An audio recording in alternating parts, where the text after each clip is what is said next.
Hi friends, আমি কোয়েল। আশা করি আপনারা সবাই ভালো আছেন, সুস্থ আছেন। আগের দিন তো আপনাদের সাথে শেয়ার করলাম ফ্রাইড রাইস, কিন্তু তার সঙ্গে খাওয়ার জন্য আর একটা কিছু তো শেয়ার করা প্রয়োজন। তাই আপনাদের সাথে আজকে শেয়ার করব দেশি মোরগ রান্না।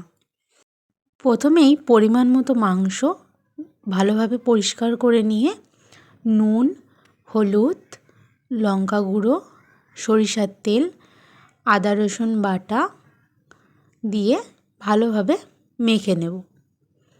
যত সুন্দর মাখা হবে টেস্ট কিন্তু তত বেশি ভালো হবে। তারপর এখানে ডুমো ডুমো করে কাটা আলুগুলো ভালোভাবে ভেজে নেব।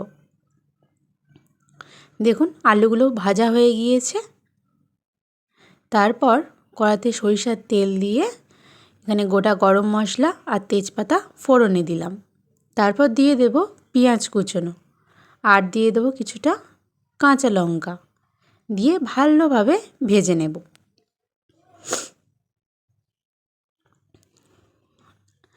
একটু ওপর দিয়ে লবণ দিয়ে দিলাম আর কালারটা ভালো হওয়ার জন্য একটু কাশ্মীরি গুঁড়ো লঙ্কাও দিয়ে দিলাম।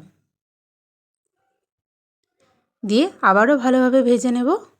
তারপর কেটে রাখা টমেটোগুলো দিয়ে দেব। দিয়ে খুব সুন্দরভাবে আবার কষিয়ে নেব। তারপর কিছুটা পরিমাণে আদা রসুন বাটা ছিল সেটাও এখানে দিয়ে দিলাম।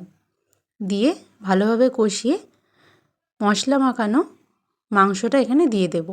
দিয়ে আস্তে আস্তে মাংসটা আমরা ভালোভাবে কষতে শুরু করব। দেখুন কত সুন্দর হয়েছে। খুবই ধীরে ধীরে মাংসটা ভালোভাবে কষে নেব। তারপর ফেটানো টক দই কিছুটা পরিমাণে দিয়ে দেব। দিয়ে আবারও ভালোভাবে কষবো। একটু সময় নিয়ে আস্তে আস্তে মাংসটা কষিয়ে নেব।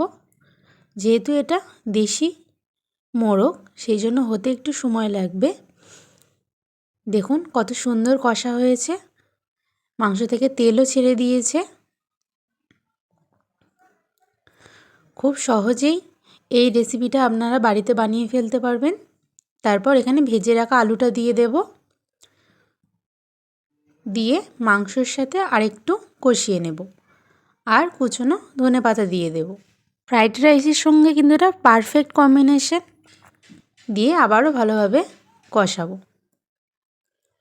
আপনারা বাড়িতে একবার হলেও এই রেসিপিটা ট্রাই করে দেখবেন, বা এমনি চিকেনও এইভাবে রান্না করে খেয়ে দেখবেন, খুবই ভালো লাগবে।